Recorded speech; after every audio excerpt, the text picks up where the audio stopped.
it from launch code.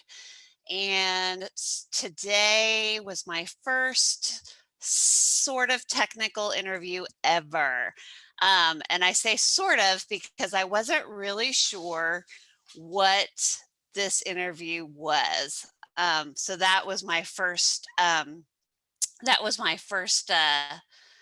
inclination that I may not have been as prepared as I could have been. So we'll start there. So this was for a position called a CRM apprentice. And typically I'm really nervous in interviews just in general. But because of COVID and because everything is sort of up in the air with me personally, um, honestly, I wasn't really sure if A, I wanted this job, or B, if I was prepared to take it, if I'm even qualified. So I had a lot of uh, hesitation about whether or not I would be a good fit for this position in general, which kind of worked in my favor, I feel like, because instead of being nervous because I really, really, really want this job, I was much more relaxed. So um, that was actually a really pleasant feeling going into an interview and not being desperate to impress the interviewer. In hopes that, this is my one and only shot. So that made it a lot less stressful for me. Um, so this was like my second interview with this company. The first one was just sort of a general, I think just checking out my personality or what have you. The initial interview didn't ask me any technical questions.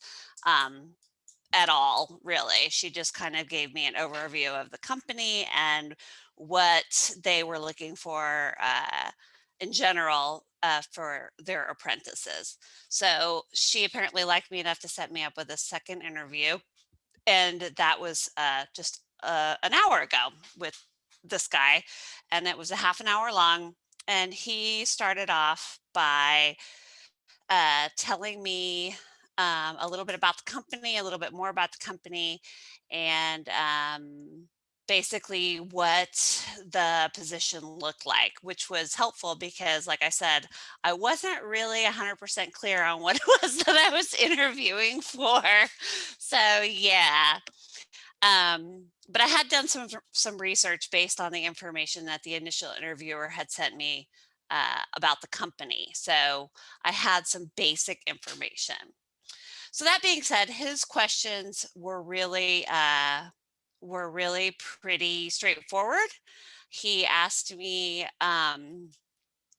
what we were working on. I told him I was a boot camp, that I was a launch code student, and he asked me what projects we had been working on, what languages we were learning, and just some basic uh, um, overview. It was very general. One thing I noticed was that I suddenly was incapable of remembering any tech jargon whatsoever. I think I pulled object-oriented programming out of my hat. But beyond that, I was literally like, those things and how they work together. And I was doing a lot of like hand motions and things. So I would probably in the future write down some specific things that I could talk about rather than hoping that my brain will suddenly, just hit me with bolts of lightning as I'm talking on the fly. So, so that was a little embarrassing, but at the same time, I was like, well, whatever, I am what I am. So then one of the questions that really got me thinking was, what were some of the challenges that I had experienced um, learning, or what were some things that I found really difficult? And my immediate response was recursion. And he kind of rolled his eyes and threw up his hands and said, "Oh, you will never have to use that. So don't even worry about it." So, there you go. Um, and then he wanted to know what things resonated with me, what I really enjoyed. And then he asked if I had any questions, and he seemed, I think that's really important when you actually have questions to ask an interviewer. Um, what I asked and what he seemed kind of impressed with was, what skills do you find that your hirees tend to lack? What do you have a difficult time finding in your the people that you hire? And as I had heard over and over again, his answer was communication skills. He said we can teach programming.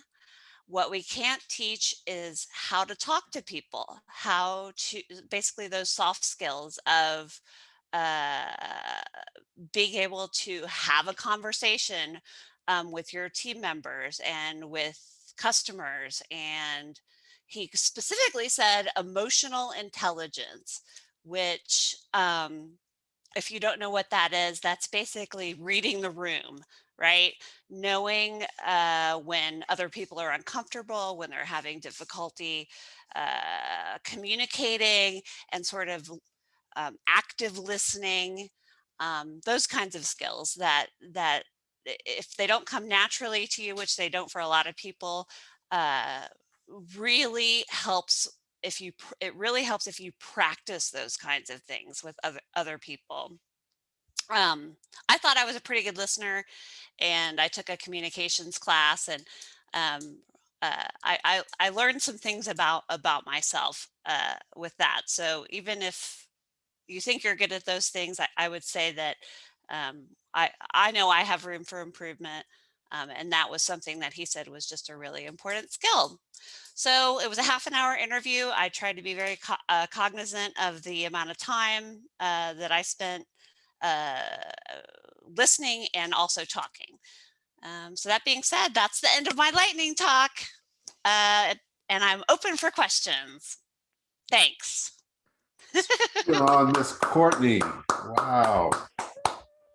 First of all, congrats on getting an interview already. Haven't even finished the boot camp, and they're just coming in. They want Courtney starting ASAP. That is fantastic.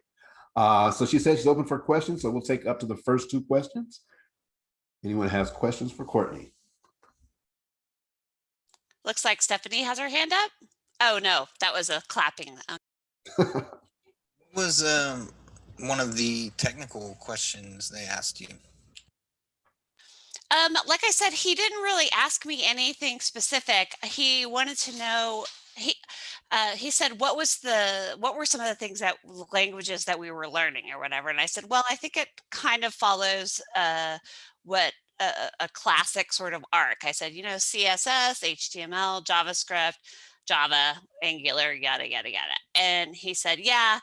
Um, that's pretty common. And I mentioned uh, that we were using time leaf, and I wasn't really overly happy about it. And he didn't even know what time leaf was.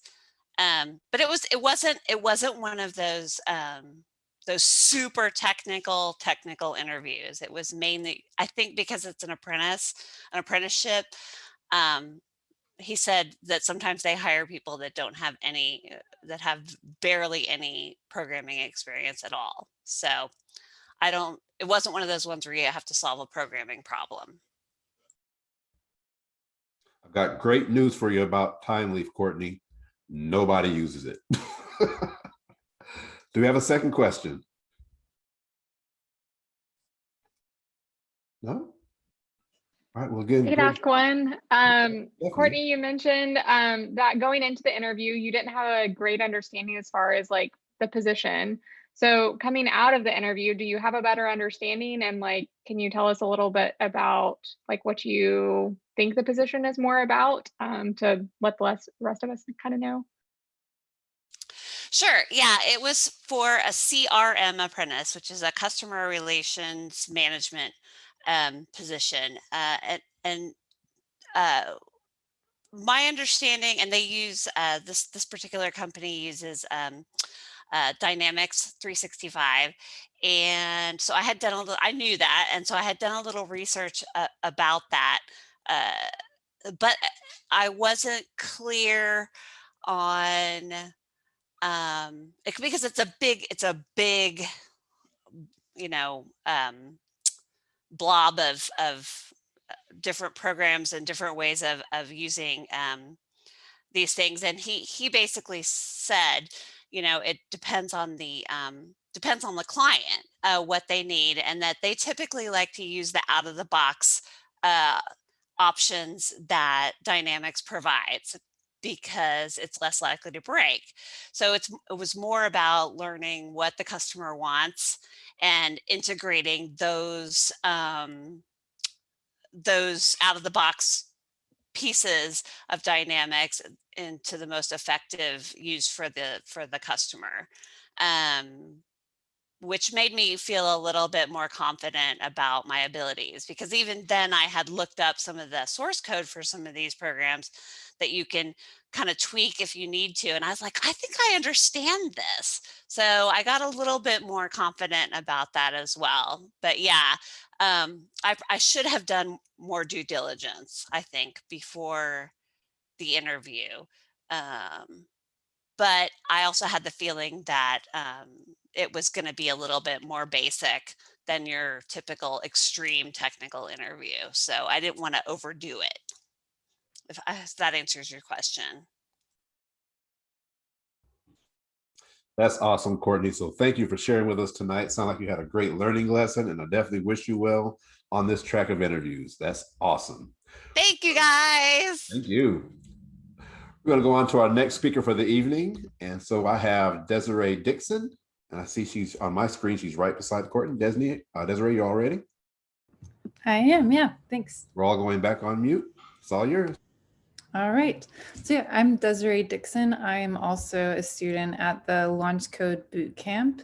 And I wanted to talk a bit about a project that I've done for my work, talking about problem solving using tech in a nonprofit.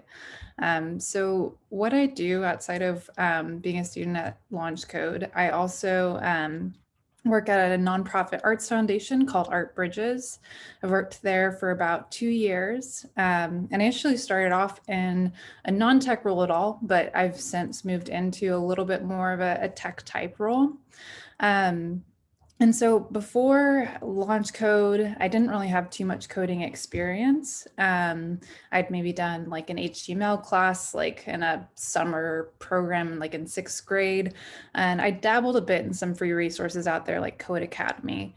And so with my job, we're a nonprofit with these really ambitious goals, and not a whole lot at the time I started, there wasn't a whole lot of infrastructure either. We're very much a startup. When I started, there were about 3 other people with like some part-time people who worked at a different organization that we contracted with.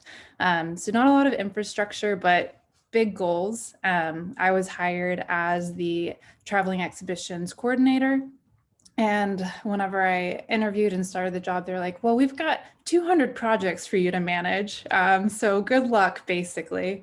So as I was going through the list of like all these different resources they had about the work that I was supposed to do, you know, for one thing, I could see that it was very disorganized. We had a lot of information in OneNote. And if you're not familiar with OneNote, it's kind of like this like blank space, sort of like you can drag and drop things and make things look really nice, but it's not easy to like organize or easy to search, especially if you have a lot of information in there like we did. So we had a lot of these kind of crazy OneNote documents that had our organization's history, and then we had a lot of huge Excel spreadsheets. And so for me, coming into this project, trying to continue these conversations with some other museums, it was really hard to find the information I needed. Like I would search OneNote for Portland, because we work with Portland Museum of Art in Maine. And of course, I would get any instance of the city of Portland that came up in all these different conversations. It was a mess. So with that, I realized that in order to do the job that I needed to do, I needed to have a better system for organizing that information. So in a previous internship, I had worked with FileMaker as a database and knew of it as kind of like, I don't know if I knew the term relational database before, but I knew that you could have these different views. You could have a database, you could have all this information, and then you could see it in different ways, which is what I thought I needed. So I'm going to share my screen and show you a bit of where that is. Oh, let's see, it says disabled screen sharing. Can we? Try again now. Okay. All right, awesome. Okay, so here is where the FileMaker database is today. It took a lot of effort just to get it approved as a software that we were going to use. Like I said, when I was hired, we didn't have a lot of infrastructure. Shortly after I left, the person that was supposed to be my boss, who was a main decision maker, she left, and so we needed software, but there was nobody to approve it. So it was a lot of effort just to get the software in general. So it took a lot of research. Like, we wanted to make sure it was the right product. So I looked into other things. I looked into Airtable, other things that were drag and drop, were fairly easy for me to try to learn and use, but then also could be relational. So we work with a lot of different museums. And with those museums, we work on a lot of different projects. So without getting too in the weeds with that, lots of information to organize. So after lots of effort and lots of getting stakeholder buy-in, we finally got FileMaker approved. And so I'll show you a bit of what this ended up being. And I know I'm probably getting close to time already. So here's a look at a bunch of the exhibitions. You can see now we've got it in a bit of a database form where we've got these fields and all of that. You can see who the organizer is. That was kind of a key thing, is to be able to see these different projects we work on and to see all of the museums that are associated with them. So there's a whole lot of stuff going on here. Kind of a lot of like, what do we need to know and how can I format it? So I mean, yeah, I think I'm already getting pretty close to time, but yeah, it was just kind of a big journey of having a big problem and then being like, okay, like, how do we solve it? So the first problem was we need a database. And so working with everybody on the team to get something approved. And then there's a problem of like, okay, so we need to be able to see this information. How does that happen?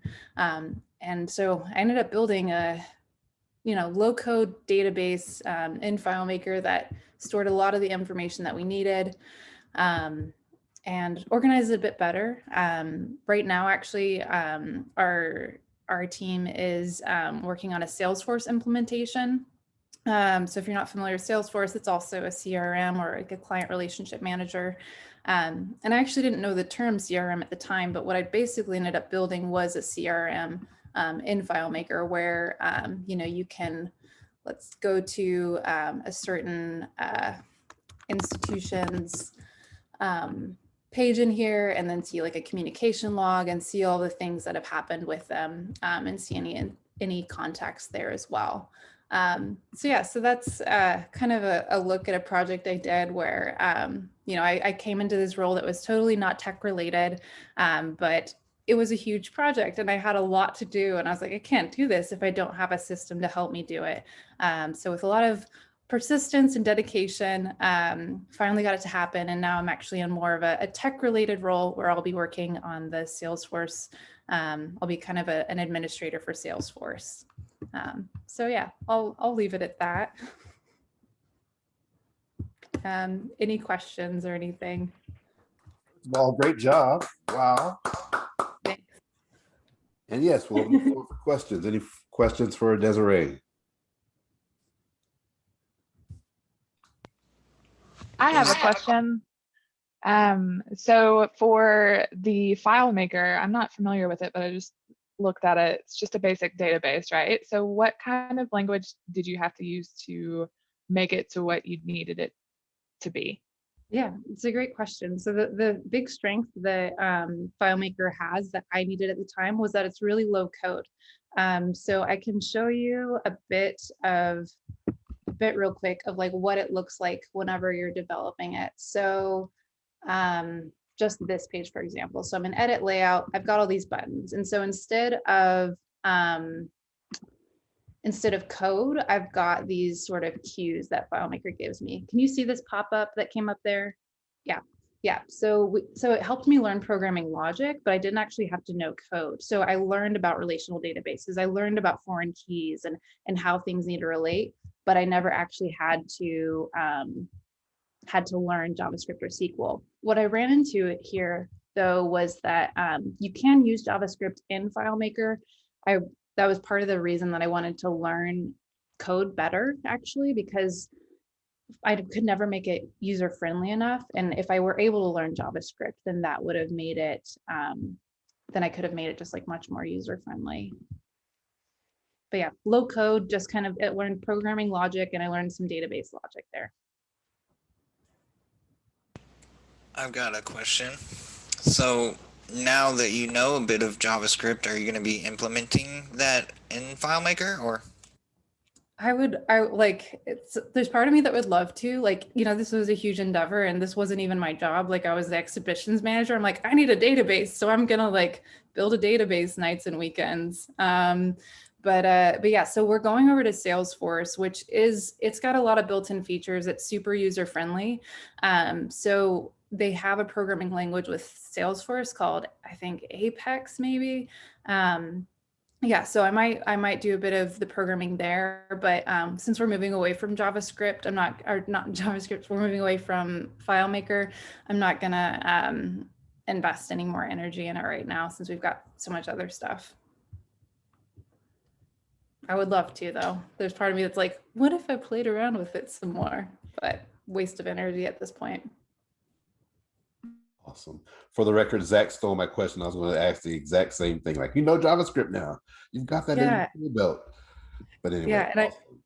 I had some printouts of the JavaScript that so I would look at sample apps and see like how they coded things. So I would like study some JavaScript that I saw like when I like kind of took apart other sample apps. And so I just took down a printout I'd made like a year or two ago of like, here's the JavaScript that they use. Like, how can I break this down and try to replicate it for my app? And a lot of it's probably stuff that I could have done, could do now. Yeah. Fantastic. Thank you so much for sharing that. Great job once again. All right, guys, we're on to our next speaker for the evening, Coriano Harris. And I will say Coriano is one of our leader volunteers here with Code Connectors. So is he still? Yeah, there he is. I see the bald head icon. Yeah, I am here. Yes. So I'm going to start by asking a simple question. How many people here love comments? Who loves commenting their source code? Okay. I was in the same boat too, because I didn't really care to comment a lot, but I have been exposed to this awesome application that makes my comments so much more richer. And I just am excited to share that with you guys today. And let me see, do I have share rights? Let me see there. Yes. Okay, share. Okay, so this tool is called JS Docs, which stands for JavaScript documentation. And why is it not allowing me now to go to the next page? Okay, perfect. All right, so just to give you a little bit about JS Docs. So it's an API document generated for JavaScript. It is built into JavaScript by default. So if you have JavaScript, you do have access to this really cool API. And so what it does is it allows you to add richer text documentation to your comments. It works really well with all the major text editors and IDE. I use VS Code, so it's awesome to use that. They're currently on their third version or implementation of the JS Docs, which is really awesome, meaning they're adding more features to it.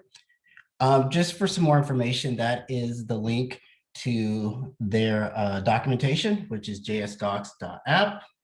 And lastly, they have another feature, which is JDocs tool, which allows you to export and generate HTML files that give you a visual representation of your source code. So whether that is functions, variables, arrays, classes, you'll be able to get a visual representation of that too as well. And so just to kind of briefly explain how you create a JS doc comment. Basically, it's a slash two asterisks, and your JavaScript file will actually automatically, well, your text editor, not your JavaScript, but your text editor will automatically put the closing tag on it, which would be the asterisk and then a slash.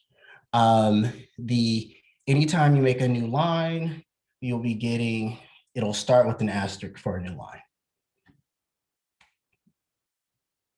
And now we're getting to the fun stuff. So let's get to the examples here. Okay, and so now I am going to exit out of that so I can go here. Okay, perfect. Let me know if you can see my VS Code.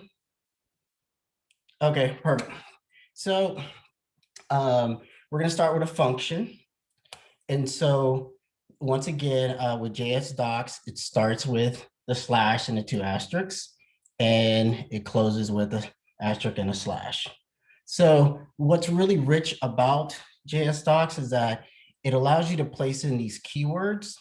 So anything with like an @ sign is a keyword for the JS docs. And so you can specify functions. So here I've got a function, I'm giving it the identifier or the name of new Slack CC member. And then I'm passing in parameters for that function. And so this first one here has a keyword param, so it knows that this is a parameter. And then it's passing in this wildcard, which is represents an any type. So it can be any type. And then the identifier, which I'm just calling example, because I just wanted you to see that you can do it in any type as well. And then below here, we're starting to get specific. So I have a string, I have a number, I have a string with a identifier called handler. And then right here is where you can add descriptions. And so each line I have type, identifier, and a description. Here, I'm also showing this return keyword, which lets me know that I'm returning an object. And then I have a description, a specific description section. And so when you hover over that particular identifier, which I set here by giving it the name, you get all this rich information. So you can look here and you can see like, oh, the handler is taking a string value. Oh, the age is taking a number value. The is developer is a Boolean, so it's going to take a true or a false value. And then you can get a description to get more information. You get to find out what it's supposed to be returning. And so it's really just a rich way to get like some really valuable information on a block of code. The thing that's nice about it is, so if I use this, say I reference this in on another line or something, like at line 300, if I hover, I'll automatically still get that information. And so that's really rich compared to doing, traditional comments where you would have to scroll back up to whatever line it is to get that information. And so here they also do classes. So here's another example for a class. It's passing in these parameters. I've got a constructor here, which is going to make a new instance or new object of my member class. And then if I hover over here, I'm starting to get more information. So once again, I'm getting information of what's being passed in. And because I didn't really directly,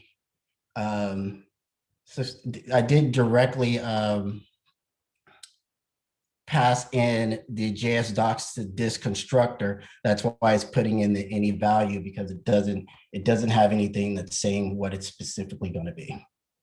And then as you kind of get down here, I've got another function, which is just grabbing that information and printing out a console log of the name, the age, and whether or not the member is a developer or not. And then lastly here, just quickly, it does allow you to also be able to pass in examples of your code. And so you would use a keyword example and it would generate, this will generate on the visual presentation. So the generated documents that can be a website. It'll generate this information.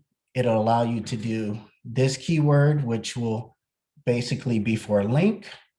And then you can also do to-dos and fix-me's in that as well. So to-do tends to be what you're planning to work on.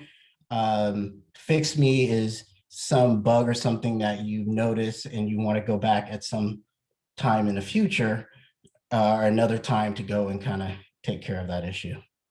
And so now I'm going to move to the JS docs, which is, let me clear this out.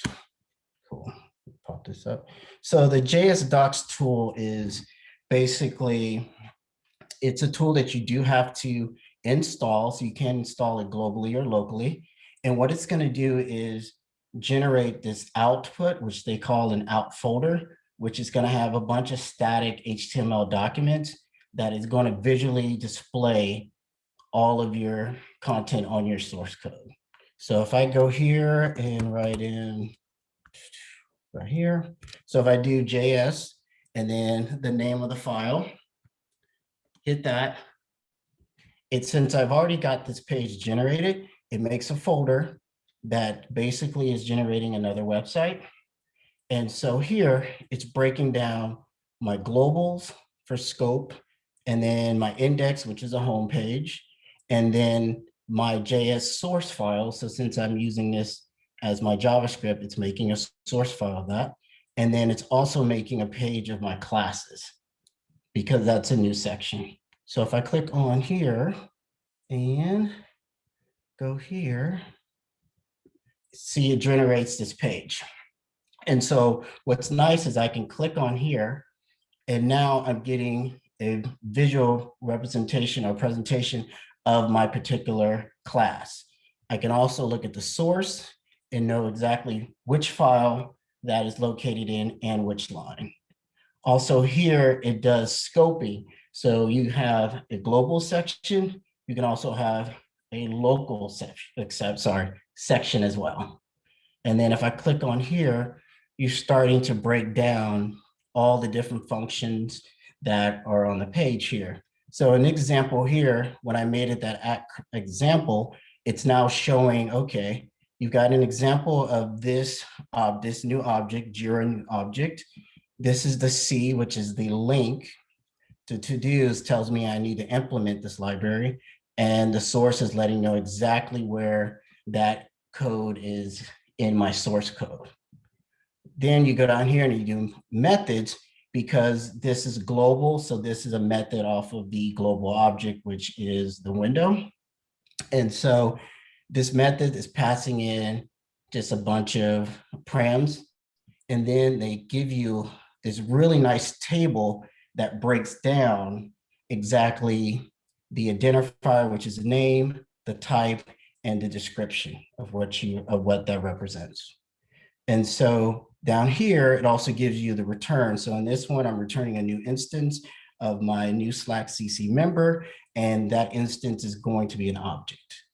And then down here is another method that's passing in a member. And so here I know that this is passing in the member from my member class. And so if you click on that, then it goes you back to the member class.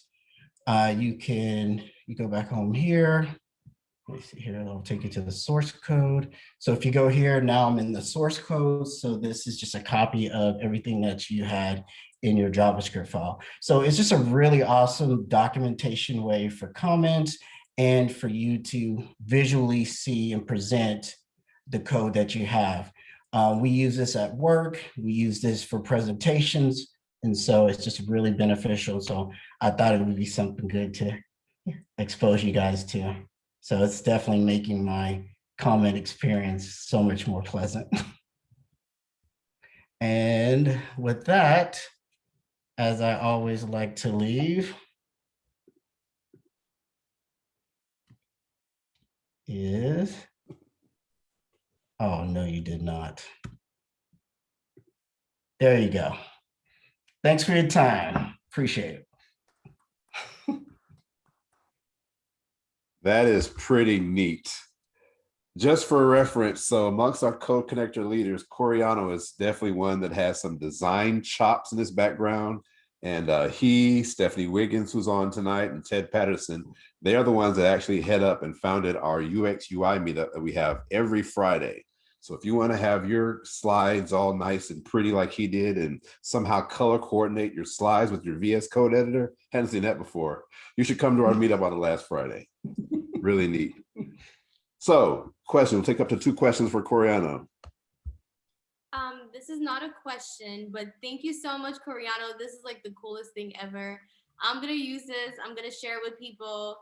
I'm the kind of person who always wants to over comment things, and I've tried everything. I tried to document my code in Notion, or just take notes in OneNote, or just anything really, because I like seeing how things connect, and this is like amazing. So just thank you. Oh, you're welcome. Like I said, I'm in the channel, so as you start immersing yourself in the JS docs, don't hesitate to reach out with any questions. Be more than happy to help you. Definitely. Thank you. You're welcome. Cool. I have a question.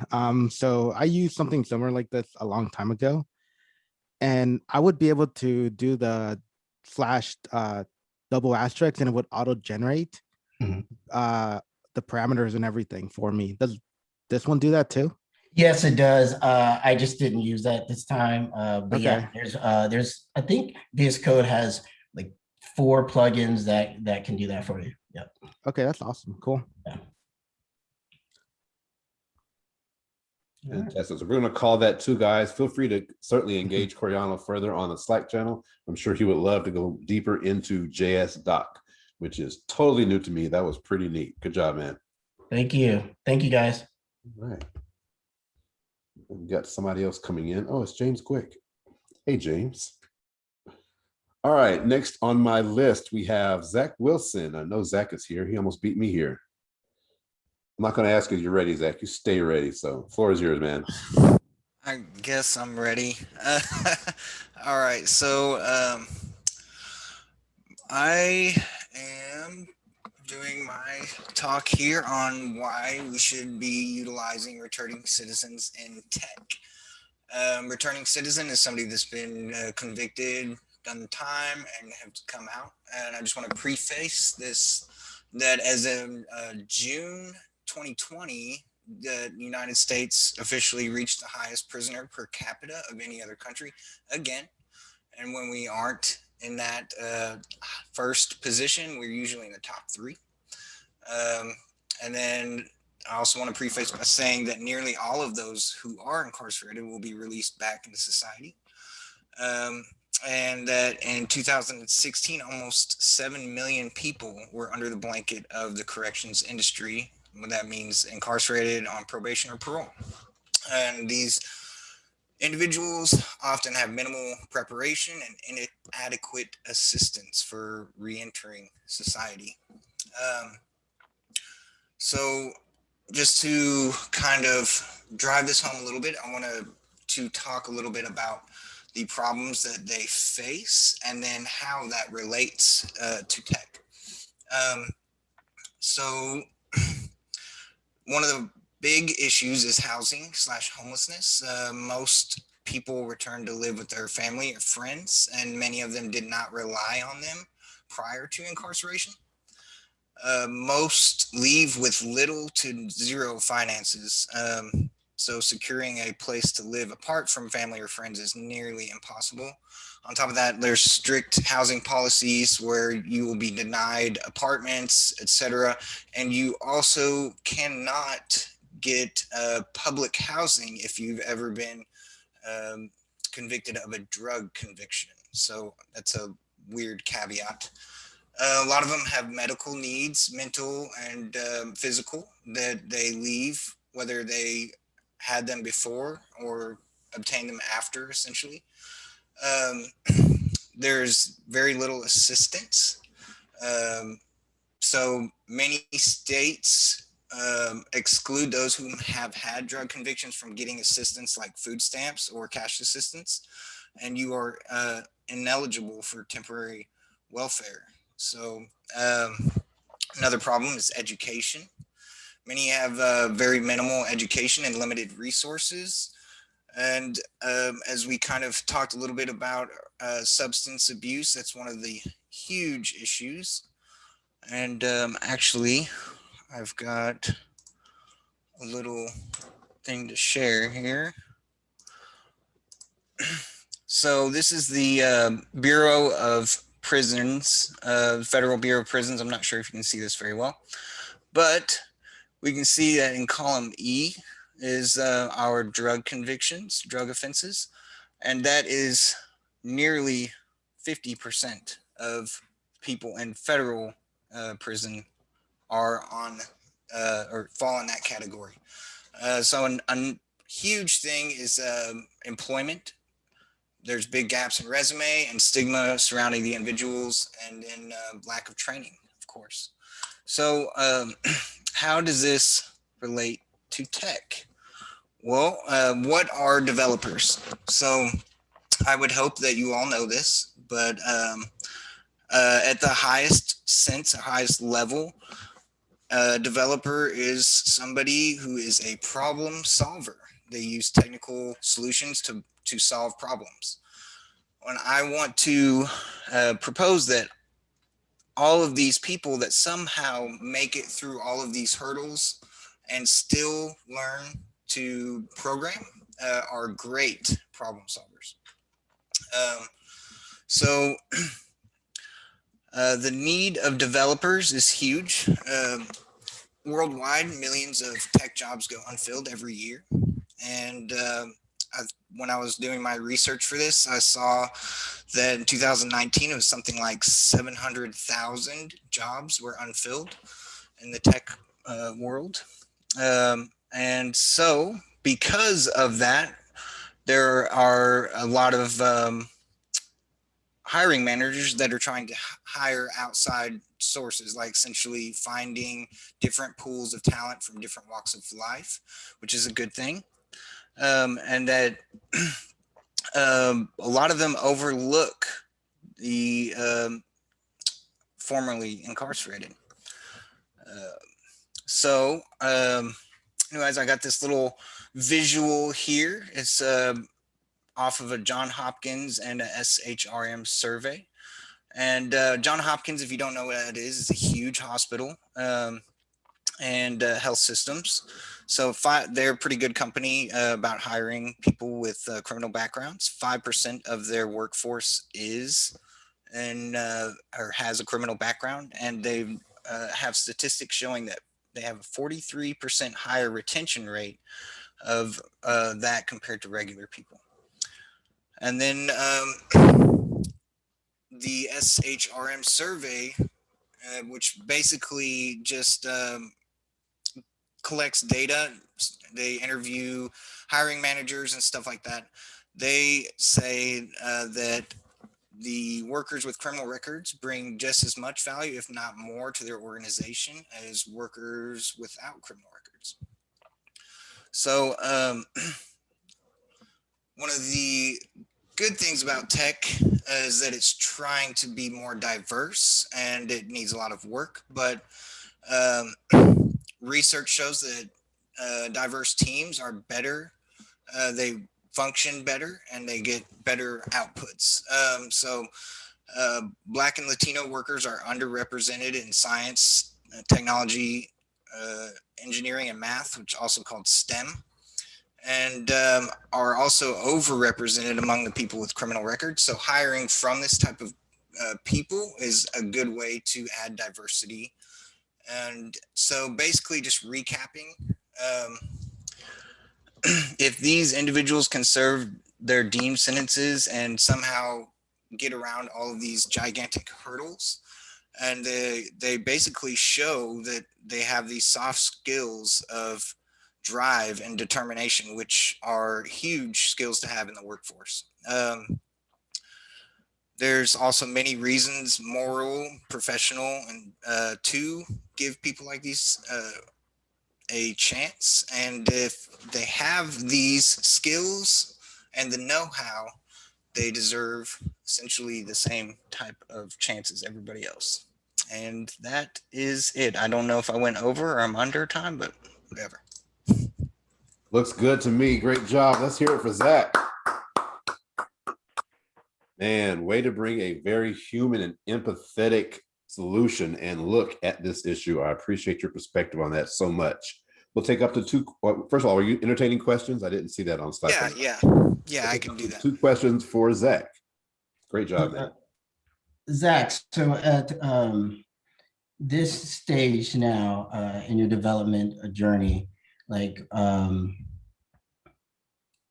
have you, I guess, God, how am I saying? So at this stage in your journey, has your past affected your process today as far as in the tech journey?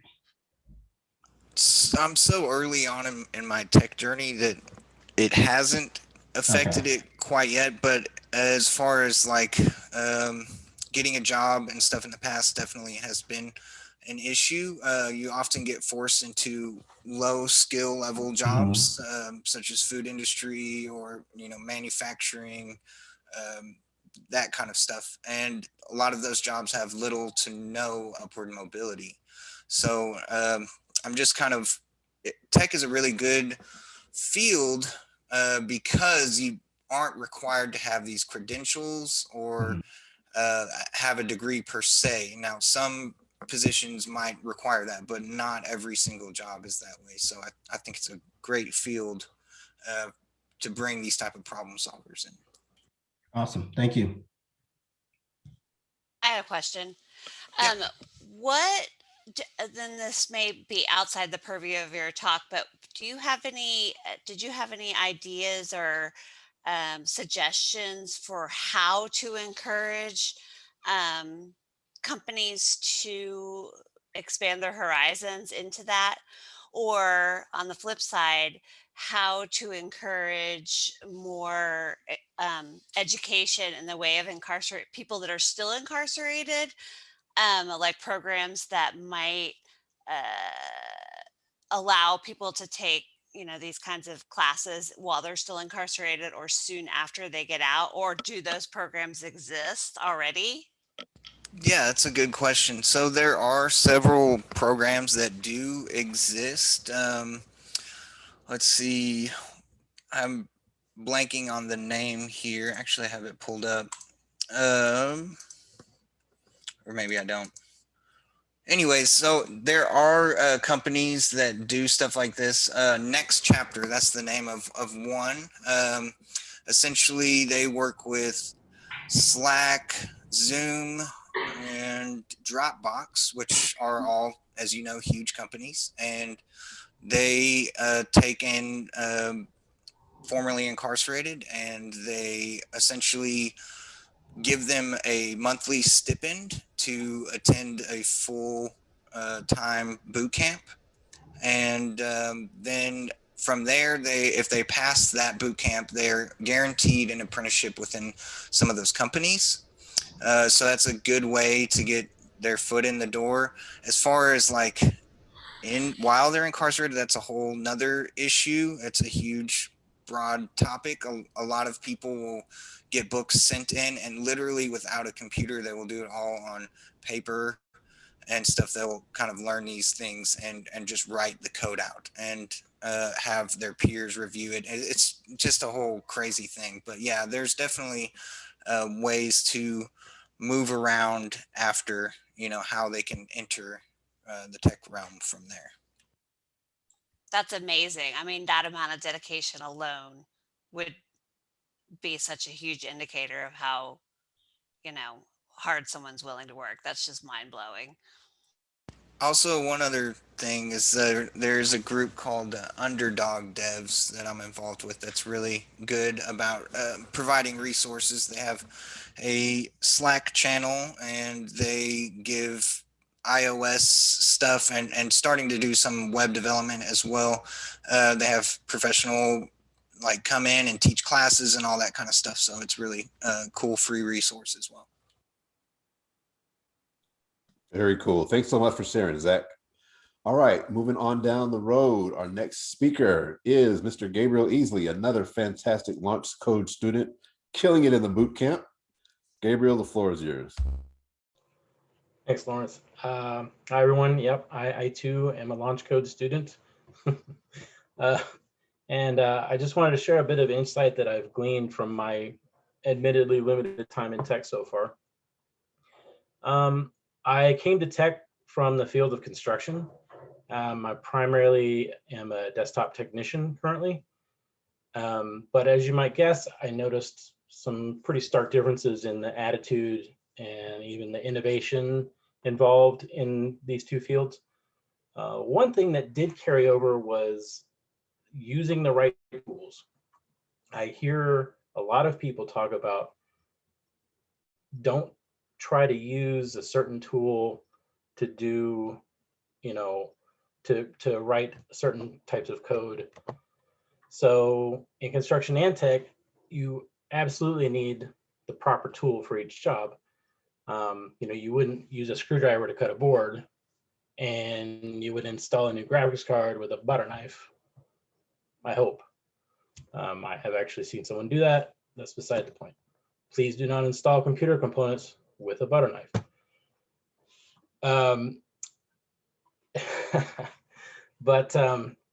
So these rules apply to software development too, not just in desktop technician work that I've done. In tech, there are constant advances and new tools that you can use as you see fit. In fact, 15 minutes ago, I just got another tool added to my toolbox, thanks to Coriano. So, in construction, you don't really get anything like a reimagined hammer. They pretty much have that locked in. You're using your grandfather's hammer. That's it. But since I don't think that JC and Lawrence will invite me back if I just sit here and talk about bulldozers and Bootstrap for like 5 minutes, I want to talk you through a recent project that I completed that can maybe illustrate my point a little bit better. So sad story, launch code bootcamp is ending soon. And we all wanted to get together and kind of celebrate our accomplishments. But to get everyone on the same page, I needed to gather some information from like a few dozen people. And I decided to build just a little questionnaire application to help me. If I was doing construction, I would probably just like yell at somebody on the roof, hey, what do you want? Or just blast out an email or something and get a widely varied set of answers. But now that I've kind of gotten to start thinking about being a developer, being in that space where you use your mind, you wrap your head around a problem with the tools that you've now been provided. And so I've been getting more comfortable with HTML and CSS and JavaScript. So I use these tools to kind of create a basic and functional program. When I got stuck or I couldn't remember something, I used two even more powerful tools to help me figure it out: Google and YouTube. Use them. But I knew I would need some sort of database to store all of the data from the app, and I have been slowly learning SQL. But that seemed more like a diesel-powered excavator, and I really only needed like a $5 shovel. So I thought, okay, what can I do with this? So when I say the right tools, I'm talking about resources in general. And what I have learned is that the network that you create is incredibly powerful. And it is a resource. I never saw a lot of this before getting into tech. And it's funny, I refer to it as tech support, like actual tech support, right?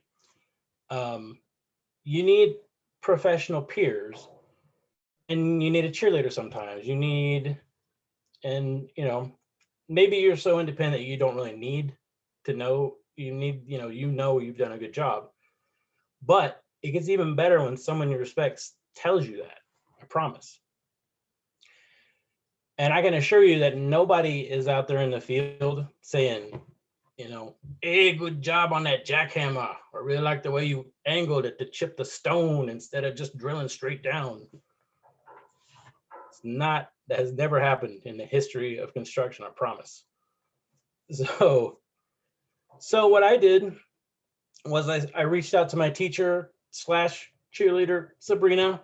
You can find her at Sabrina's Code on Instagram, shout out. And, not only did she encourage what I was doing, she pointed me to a Google-based real-time database called Firebase, which was the perfect solution. I maybe could have eventually found that, but boom, she knew exactly what I needed. And then she introduced me to Code Sandbox so that I could host that app there. And just like that, I had 2 new tools right in my toolbox one day. So when I felt like it was good enough, I asked another teacher to look it over and kind of help me get the word out to everyone. And when I brought it to him, he told me, wow, this is a great idea, and you could put this in your portfolio. And I hadn't really thought like that because I didn't really think of this app as being like this big accomplishment. But he was letting me know that what I'd done had value. I'm specifically speaking about James Q. Quick, available on YouTube, Twitch, podcast, Twitter. He is probably thinking of some way to skywrite code. My point is, he's a busy dude. And he took that time to tell me that. And that kind of positivity from James and Sabrina really actually ended up fueling my going back to a couple of projects that I just kind of run out of steam on, to try and apply some of the new tools that I picked up to do this old work. So, and I'm using these 2 teachers as an example, but it doesn't have to be a teacher. It can be anyone that you have kind of in your network. There are 2 people giving talks tonight that have helped me with code and provided me with positive and constructive feedback. Zach, Amber. So don't think you specifically need a teacher to get that resource. And also make sure you pay that back and cheer someone on when they create something and offer them that same constructive commentary, because you can be a resource for other people. And that's kind of the great thing about using these tools and these resources that I have found myself amazed by. And I just want to end by saying that you probably see a lot of people say, anyone can do this, anyone can do this. And you might be thinking, well, okay. But I promise you, if I can do this, you can do this. And it won't be easy, but you can make it a whole lot easier on yourself if you use the right tools. Thank you. Gabriel, make some noise.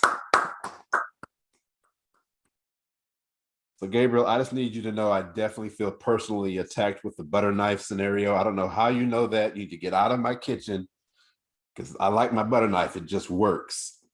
But great job, man.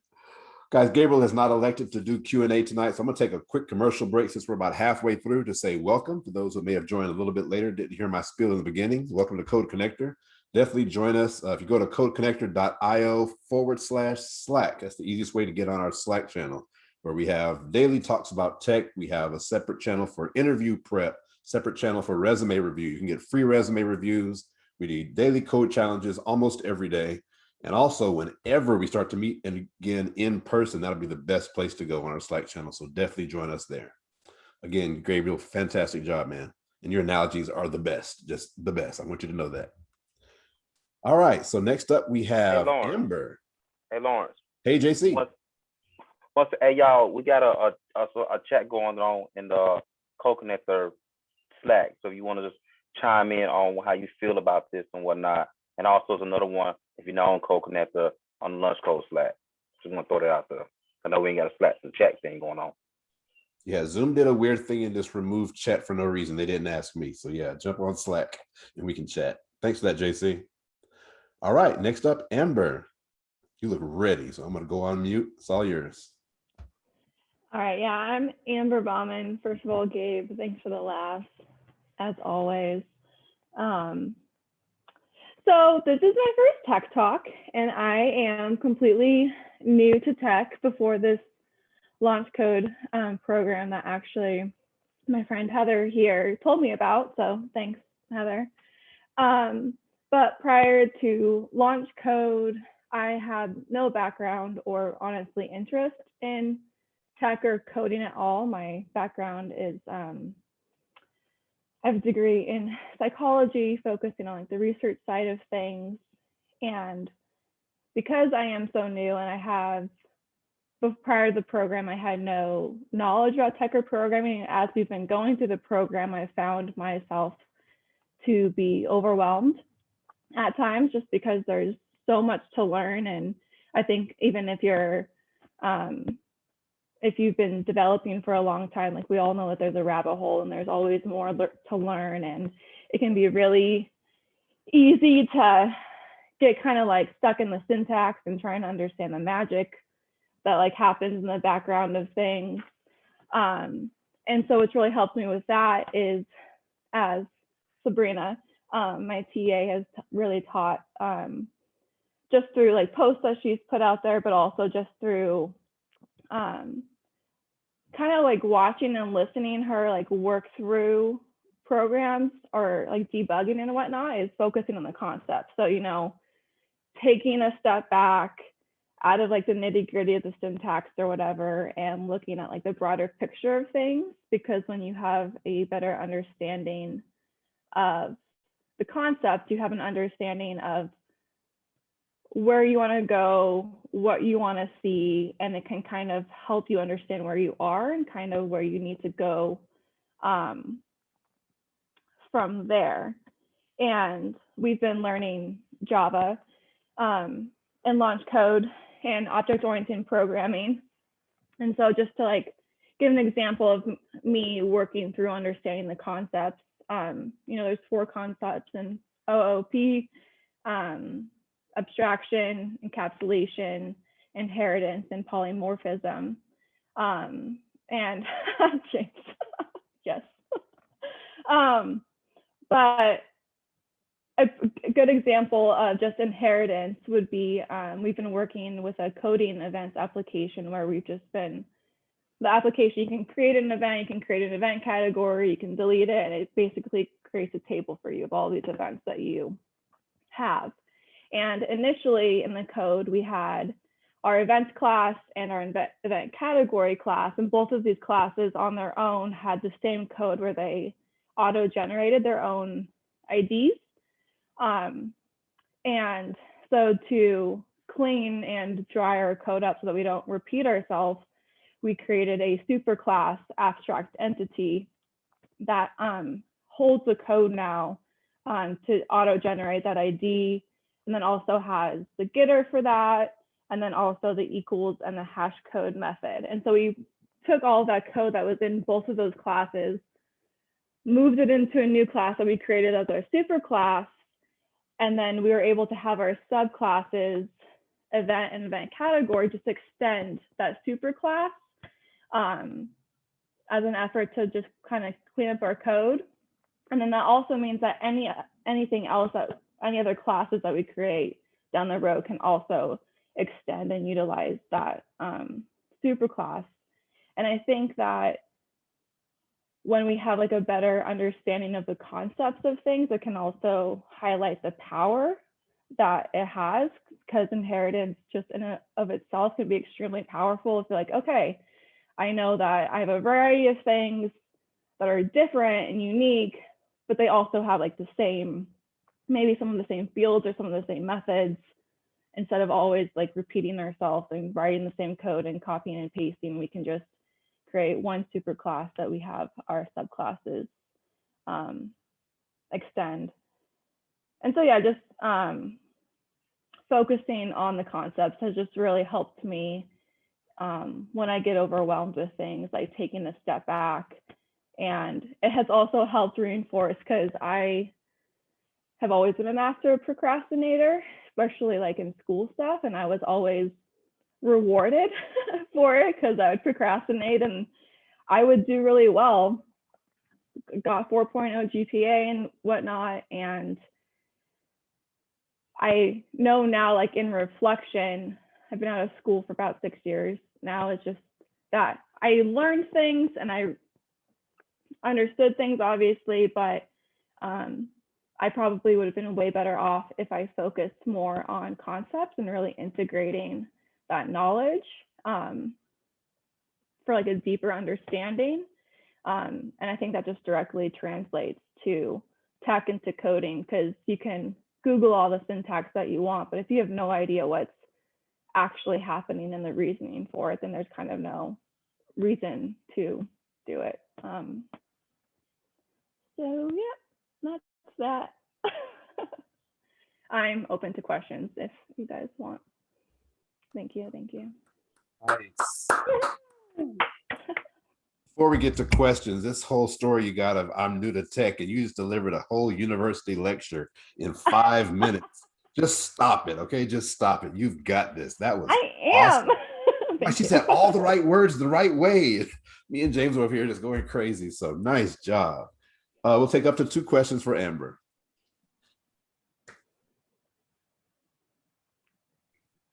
See, you left them spellbound. They didn't even know what to say. Yeah, I was gonna say you pretty much covered like everything. Like it was very encapsulated. Well done. I mean, I did practice. I was like had like my video camera set up earlier. I was like, okay, Amber, you gotta talk through this before you just get up there. So yeah, transparency. So I do have one question.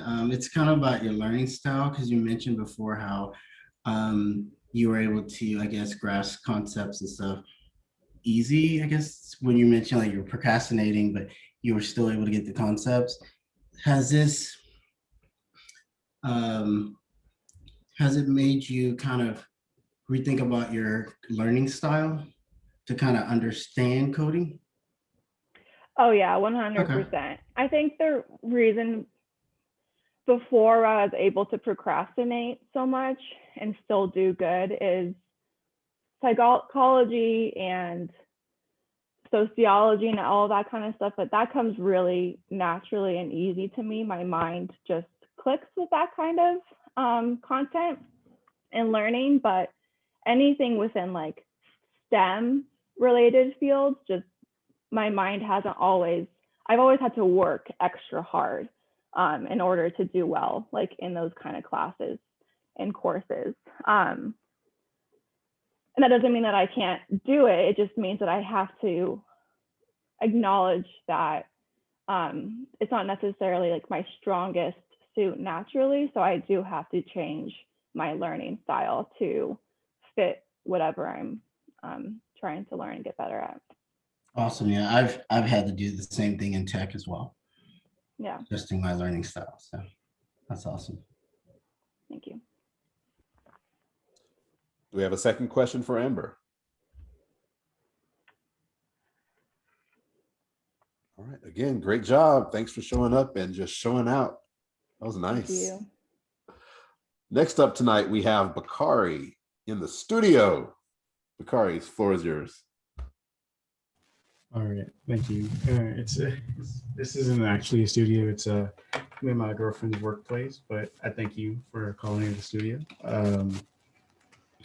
But yeah, my topic was it is about being pulled in all directions, but it was going to be similar to Gabriel's topic about, choosing the right topic for the right tool for the right job.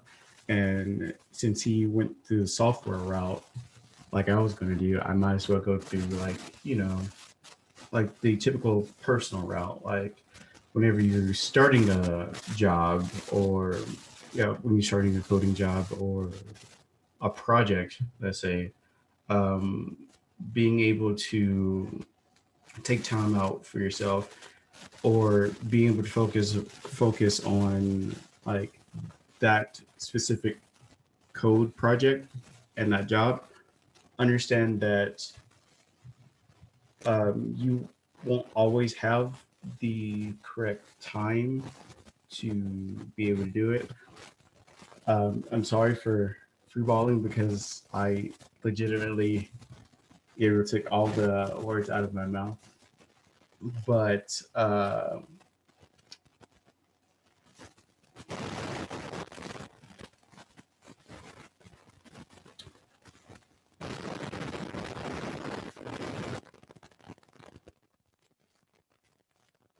knowing that you can't do everything in one go is okay.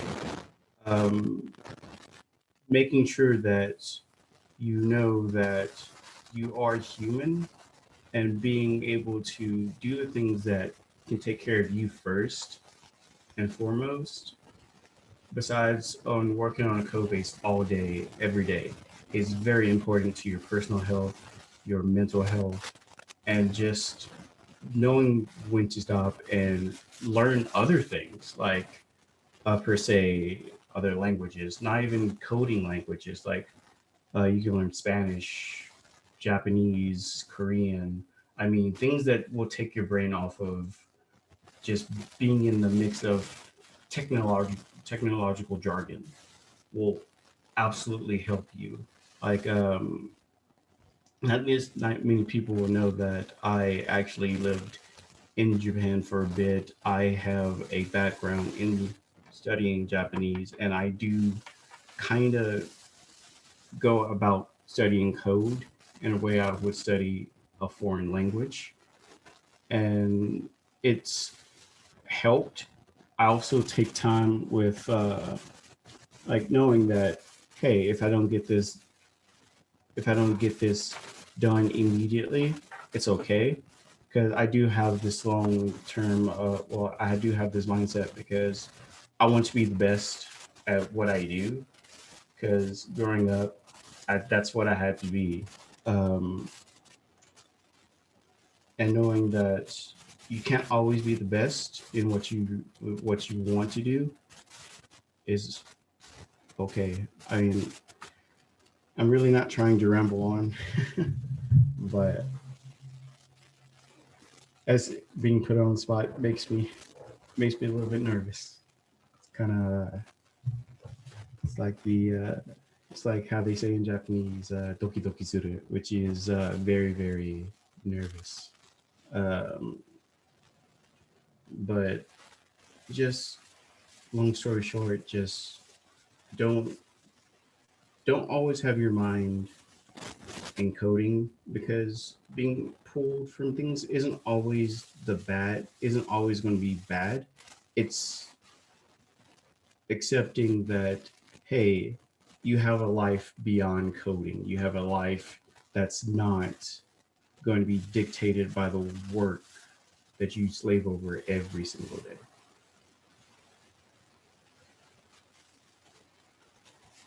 Sorry, I'm done. I'm sorry. Oh, okay. I want to make sure. I don't want to cut you off. Let's hear it from Woo! I was getting into the philosophy, man. My mouth was probably hanging open. I know no Japanese, but whatever you said sounded very accurate to me. I'm like, wow, that was neat. Questions for Bakari. We'll take up to 2 questions for Bakari. So I had a question. You said something that I kind of felt too, that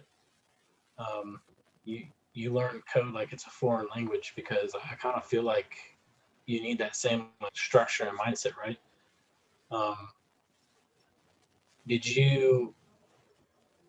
Could you elaborate on that a little bit? Like, do you like, I know that Japanese has like 3 or 4 different kind of like hiragana and katakana and all that.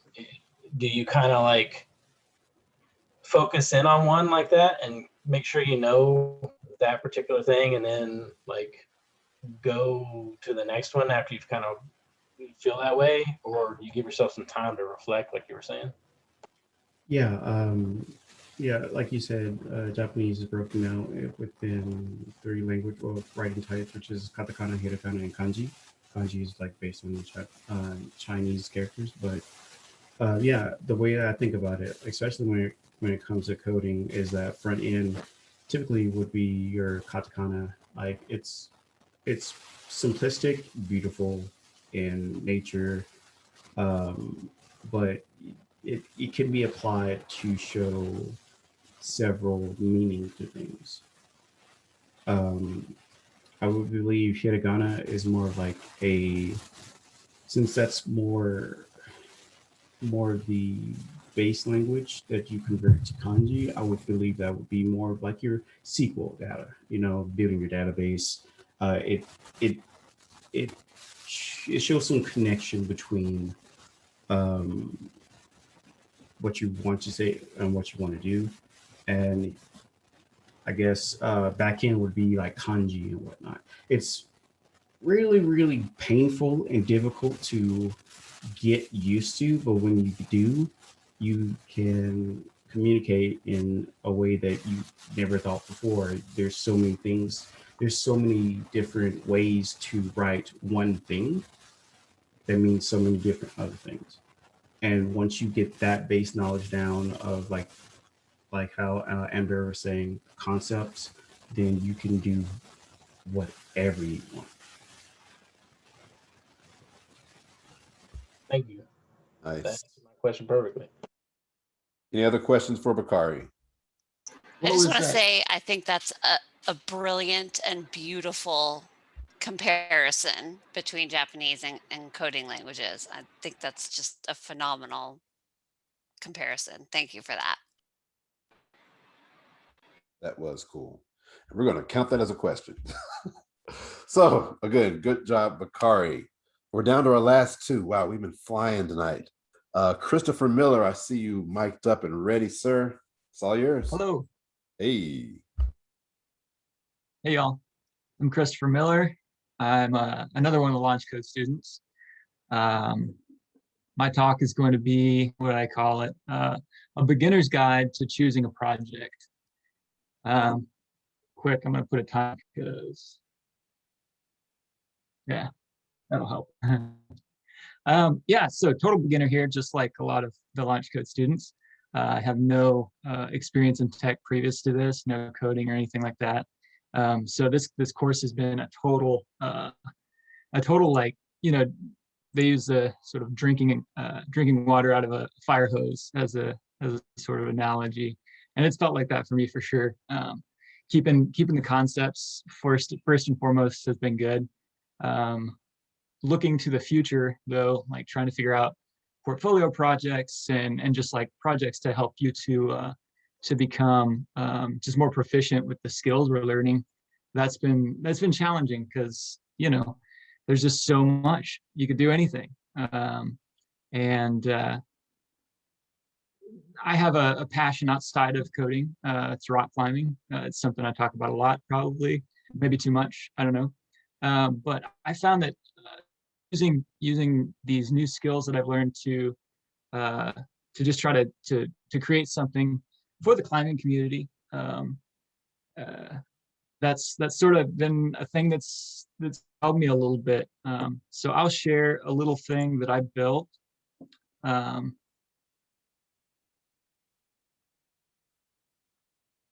This is a website that I built. It's just a demo website for the Arkansas Climbers Coalition. I noticed that their website was pretty old and just it was really dated.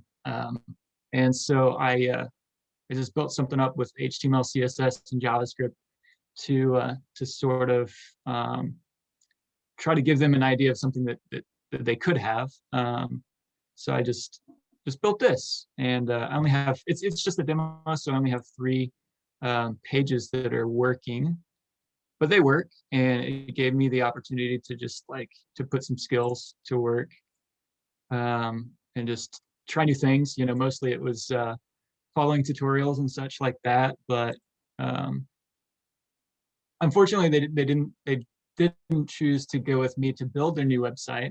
I was outvoted by Squarespace, so which is probably better for them and probably actually better for me in the long run as well, because it might have been more than I could me biting off more than I could chew.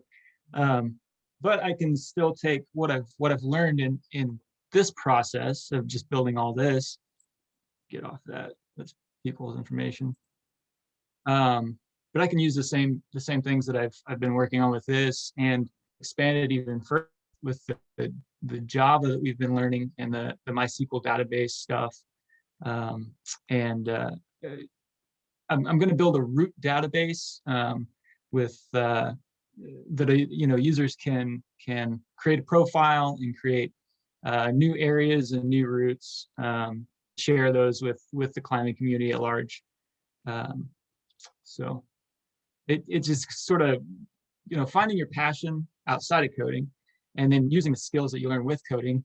That's been kind of what's helped me to choose a project and various little projects on the way as well. So I'm open to questions if anybody has any. First of all, let's give a hand to Zach. Christopher. My bad. Christopher. Why am I looking at Zach? All right. I got a question for you, Christopher. That's why I called Zach, because he had a question and I knew that. Yeah, I came off mute. Hey, so what about this did you find the most challenging about creating this demo site? The demo site for me, it's mostly like the starting point, and the next, it's I suppose mapping it all out. I'm kind of a person who might suffer from ADD, undiagnosed, maybe self-diagnosed. So like I'll be working on a thing and then I'll get distracted by another thing that I like kind of get excited about, and then I get distracted by another thing that I get kind of excited about. So I think that was a hindrance for me in maybe time management for getting this done, because it's like you're following a tutorial to build a header, a nav bar, and then you're following a tutorial for this, and kind of I do it all at once instead of piecing things out. But for me, that's a learning process as well. Kind of helps me to know where my weaknesses are. And that's 5 minutes. I had a question. What part did you start off like with pencil and paper, as has been suggested, or did you just sort of jump right in, and did you like build the HTML first, or like what was your process? Yeah, the process for me was very much I have I know the ideal of kind of planning things, but I'm not very good at things. So really, for me, I just started out, made an HTML, CSS, and JavaScript docs, and then started working on the nav bar, and then sort of just went into some different things and figured out how to make the pages go from one page to another, and followed a tutorial for making kind of a looking more unique form input type things. So I'm pretty much my nose at this point. I don't know what I don't know, and so with the next project that I do, I will have a lot more planned. So yeah. Nice.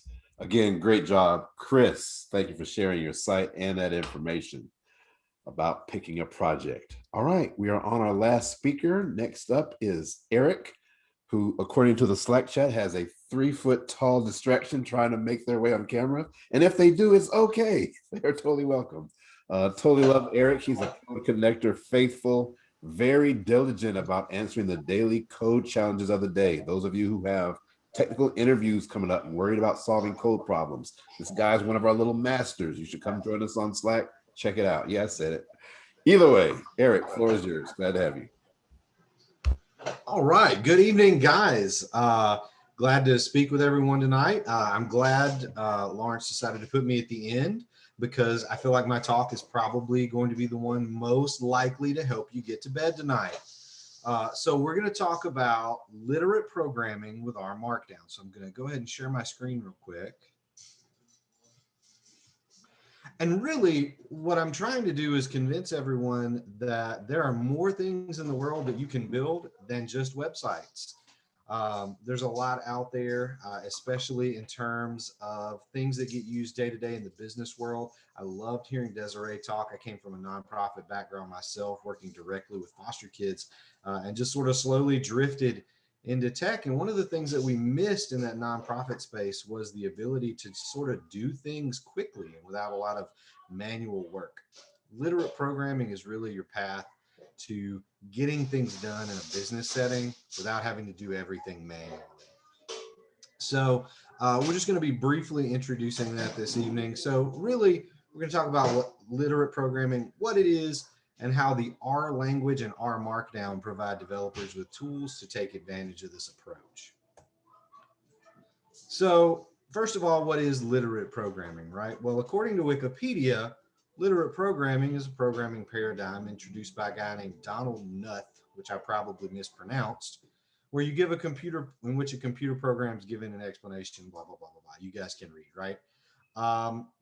Wikipedia has this fun and interesting way of saying things in a lot of words and meaning a lot less than when we use plain English. So here's the Eric version.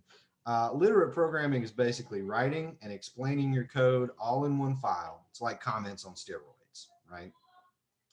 So let's talk about what that looks like. But first, I'm going to give you a brief introduction to R and R Markdown because you know, I've been on the Slack for a little while. R doesn't get a lot of love. Okay. We got a lot of Python folks floating around, way too many JavaScript devs floating around. R doesn't get a lot of love. So part of my job tonight is to convince you that R is a really pretty cool thing. So the Comprehensive R Archive Network, which is sort of like the R version of NPM or the Python Package Index or something like that, says that R is a system for statistical computation and graphics. Importantly, it's the language plus a runtime environment with graphics, debugger, lots of really neat things built on top of the R language. And that's really, I think, where R has excelled in terms of some of the tools that are available to developers to make things easy. One of our speakers tonight mentioned sort of the magic that happens behind the scene. You become convinced that there's no such thing as magic in coding. It's just work that someone else did for you before you got there. And there's a lot of that work that's been put into the R ecosystem. So some facts about R: it's open source. It's backed by the R Software Foundation, not a private company, which is pretty cool for open source software. It's a descendant of this old programming language called S, which came from Bell Labs back in the 1970s. And so sometimes, I don't know, maybe this is just me, R kind of feels a little bit old, but it's really not. It was first introduced to the public in 1993, 2 years after Guido released the first version of Python. And the first stable beta wasn't released until the year 2000.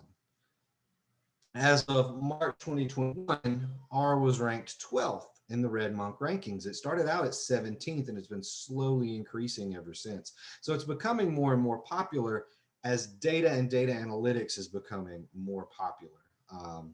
And you know, I say R is a statistical programming language in the same way that like JavaScript is a web programming language or Python is a scripting language, right? Like that's its first class citizen, but you can do almost anything you want.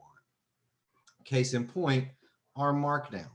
So R Markdown is a file format for making dynamic documents with R, right? If you're familiar with the Python ecosystem, it's like Jupyter Notebooks, but way better.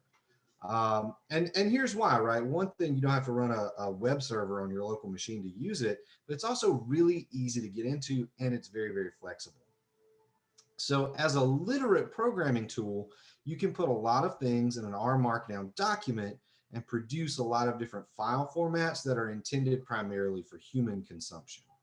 So here's what an R Markdown file looks like. You start off with this top bit here, which is in YAML, which is a markup language that just creates your settings for the document. So you see the title, name of the author, when it was written, and the output format. It includes these chunks delineated by these triple backticks or these code fences. And each chunk defines the language that's in it. So in this case, this is a chunk. They don't all have to be. And some settings for that chunk. And cited is code that runs when you run the document. So this code is live, it runs, it produces output.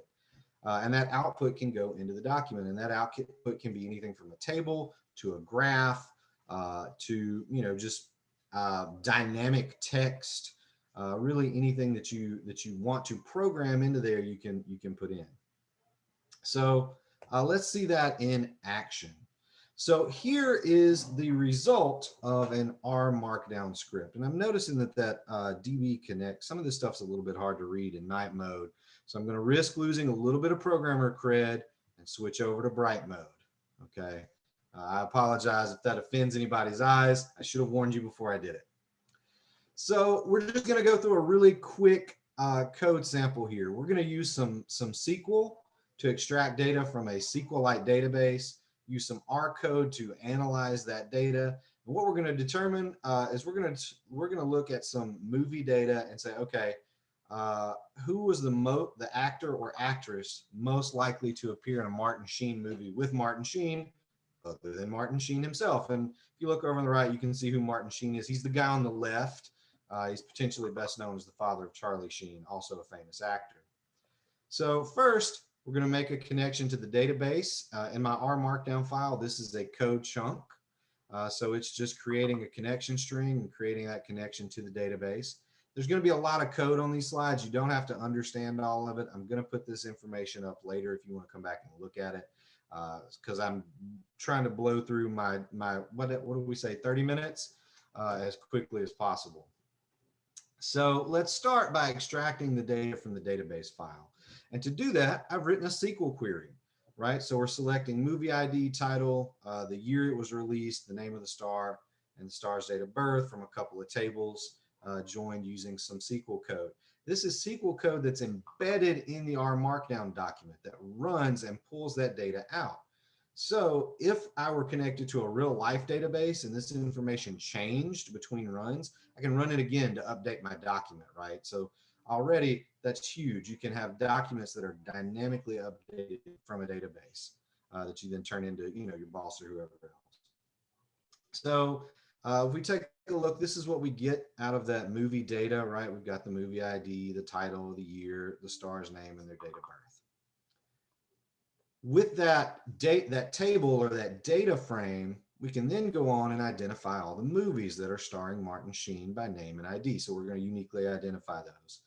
And we can do that by filtering the movie data to only records where the star name is Martin Sheen and the date of birth is 1940, keeping only the movie ID and the movie title fields, and deduplicating the results. So you can see what I'm doing here above this code chunk is what Donald Knuth called a macro. It's really just like English for code. And it's just describing what the code in the chunk below it is doing. And so you can see that's exactly what we've done. Took the movie data, filtered it, selected out those columns, and then deduplicated the results using this distinct function. And you can see the result here. So we've got some movie IDs. I haven't heard of any of these. I'm not a big movie watcher myself, but it looks like these are all before my time. So, you know, if you recognize any of these movies, go ahead and keep your hands down. That's fine. Just to show off, this is how you do the exact same thing in Python, right? So I've got some R code embedded in this R Markdown document. I've also got some Python code embedded here. That Python code, by the way, in the background is running off a virtual environment that's embedded in my R package. So that keeps it nice and safe and separate from everything else.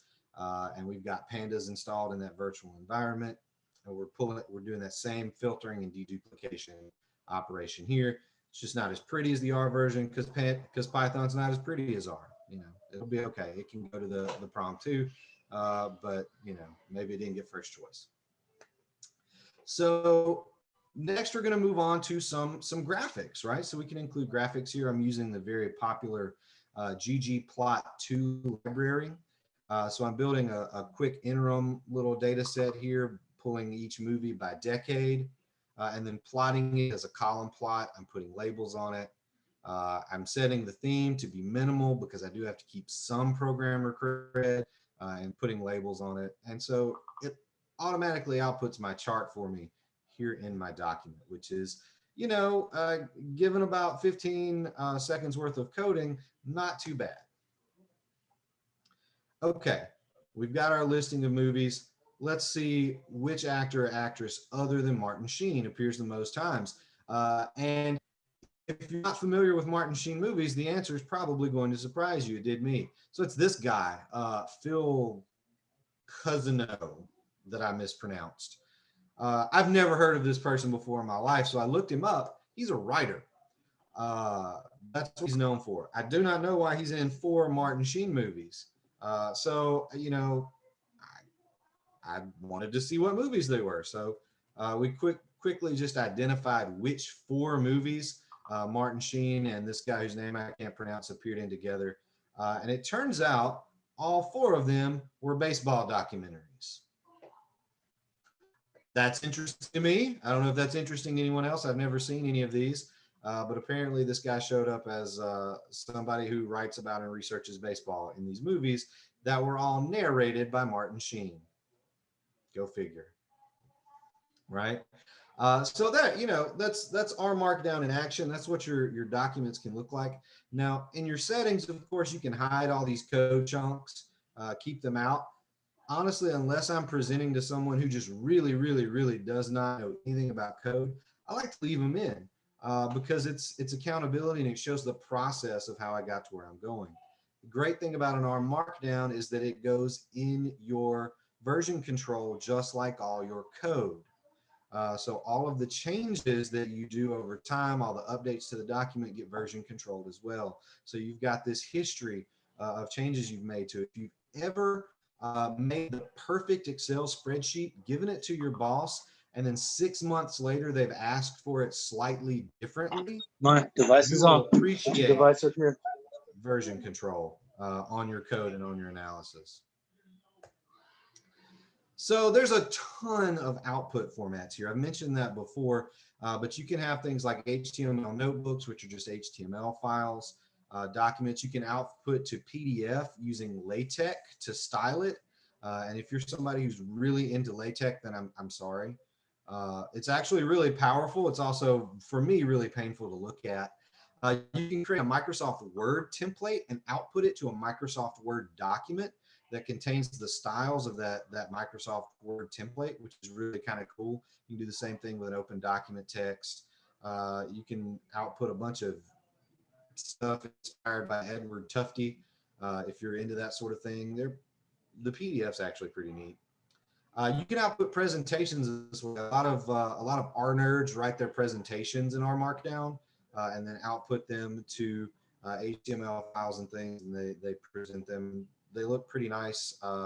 In particular, the Reveal.js, which steals some JavaScript libraries to make the presentation look really nice, are pretty good. You can do dashboards that are interactive in these. If you host them correctly, you can write books in this format using LaTeX and code. It's really something that's pretty popular for folks who are writing books about programming, of course. You can write websites using R Markdown. In fact, my personal website is built on Blogdown, which is a static site builder powered by Hugo, and everything's written in R Markdown and then processed. You can do web-based tutorials as well using the Learner package, and those are really neat. So, you know, big reveal in case you didn't guess it yet. This entire presentation that I'm giving you now was written entirely in Markdown with just a smidge of YAML and CSS. I've got it up on GitHub, and I'm hosting this.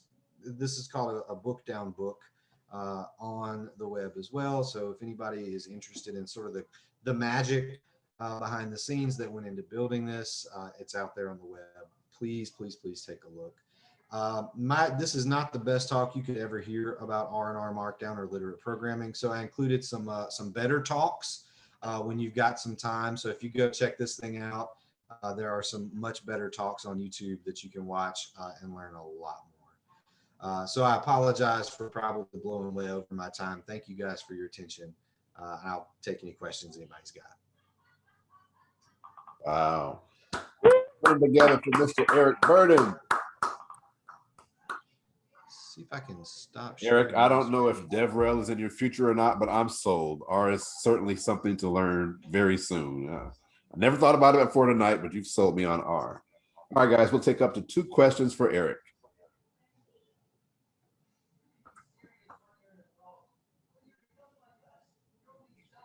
Again, they're spellbound. I know, right?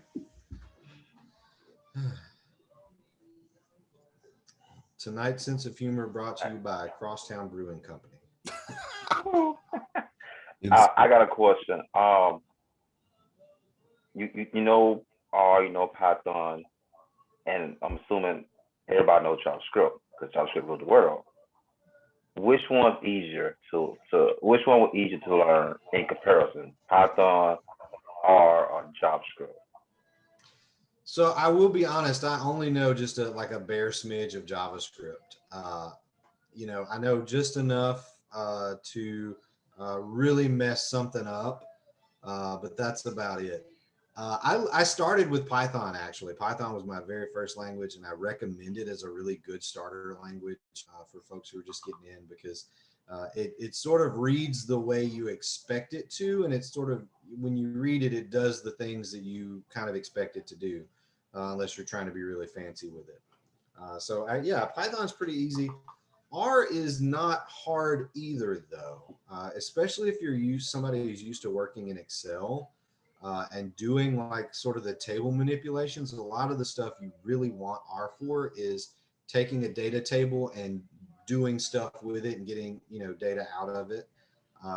And, you know, so if you're used to doing those kind of operations, I think R is a lot like Python in that it reads the way you would expect it to do the things that it's doing.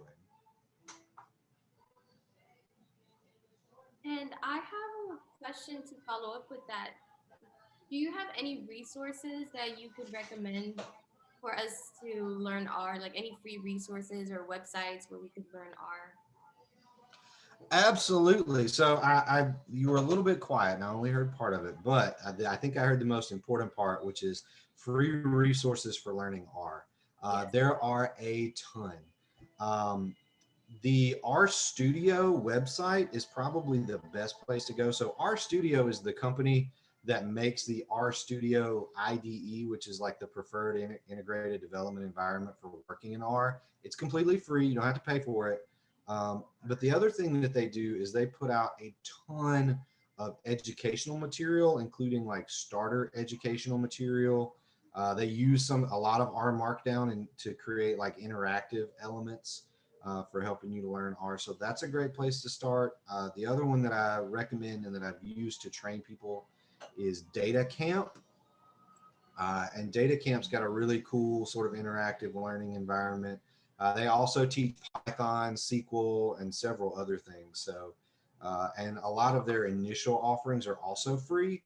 So I wouldn't pay for anything until you already know how to program in R for sure. And then you can decide for yourself if you want to pay for more. Got you. Thank you. Thank you. All right. Again, great job, Eric. And that concludes our meetup. Guys, feel free to turn your mics on. Let's give all of our speakers a huge round of applause. Just Yay!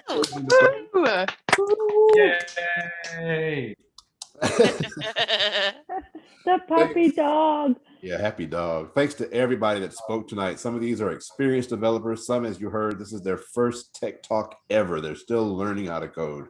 And that is a humongous, brave step and an awesome, important first step. So congrats to you. Thanks to you guys.